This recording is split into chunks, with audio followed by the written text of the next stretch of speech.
ராமநாதபுரம் மாவட்டம் செவல்பட்டி, வாலம்பட்டி உள்பட 14 கிராமங்களில் கனமழை பெய்து வரும் நிலையில் விளைநிலங்கள் மூழ்கின. இதனால் விவசாயிகள் வேதனை அடைந்துள்ளனர். கூடுதல் தகவல்களை செய்தியாளர் மணிகண்டன் வழங்க கேட்கலாம்.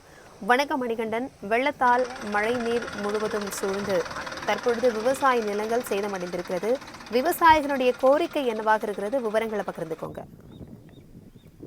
வணக்கம் பிரபாவதி. ராமநாதபுரம் மாவட்டம் சாயல்குடி அருகே உள்ள தரக்குடி, செவல்பட்டி, வாலம்பட்டி, முத்துராமலிங்கபுரம், கொண்டுநல்லான்பட்டி, கொக்கரசன்கோட்டை, சேதுராஜபுரம், உச்சிநத்தம், கரிசல்குளம், வெள்ளையாபுரம் உள்ளிட்ட பகுதிகளில் 10,000க்கும் மேற்பட்ட குடும்பங்கள் வசித்து வருகின்றன. இங்கு விவசாயம் மற்றும் கால்நடை வளர்ப்பது மட்டுமே பிரதான தொழிலாக இருந்து வருகிறது. இந்த நிலையில் தற்போது குமரிக்கடலில் ஏற்பட்டுள்ள வானிலை மேலடுக்கு சுழற்சி காரணமாக தென் மாவட்டங்களில் கடந்த 3 நாட்களாக தொடர்ந்து கனமழை பெய்து வருகிறது. இதனால் ராமநாதபுரம் மாவட்டம் சாயல்குடி சுற்றுவட்டார பகுதிகளில் பெய்த மழையால் வெள்ள நீர் பெருக்கெடுத்து தரைக்குடி, செவல்பட்டி, வாலம்பட்டி, முத்துராமலிங்கபுரம், கொண்டுநல்லான்பட்டி, உச்சிநத்தம், கரிசல்குளம் உள்ளிட்ட 14 கிராமங்களை மழை நீர் சூழ்ந்து 12,000 ஏக்கருக்கும் மேல் பரப்பளவில் பயிரிட்டுள்ள மிளகாய், மல்லி, நெல், பாசிப்பயிறு, உளுந்து, சோளம், வெங்காயம் உள்ளிட்ட பயிர் வகைகள் அனைத்தும் நீரில் மூழ்கி முழுமையாக சேதமடைந்துள்ளது.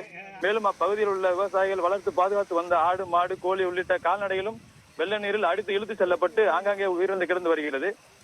இப்பகுதியில் 14 கிராம விவசாயிகள் மற்றும் பொதுமக்கள் கிராமங்களை விட்டு வெளியேற முடியாத நிலை ஏற்பட்டுள்ளது.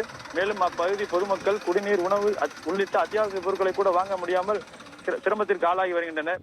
இது குறித்து நேற்று தகவல் அறிந்து வந்த ராமநாதபுரம் மாவட்ட ஆட்சியர் விஷ்ணுச்சந்திரன் மற்றும் கடலாடி தாசில்தார் ரங்கராஜ் உள்ளிட்ட வருவாய்த்துறை அதிகாரிகள் வெள்ள சேதங்களை ஆய்வு செய்து அப்பகுதியில் பழுதடைந்துள்ள வீடுகள் மற்றும் சேதமடைந்த பயிர்கள், கால்நடைகள் பற்றி அதிகாரிகள் மற்றும் பொதுமக்களிடம் கேட்டறிந்தனர்.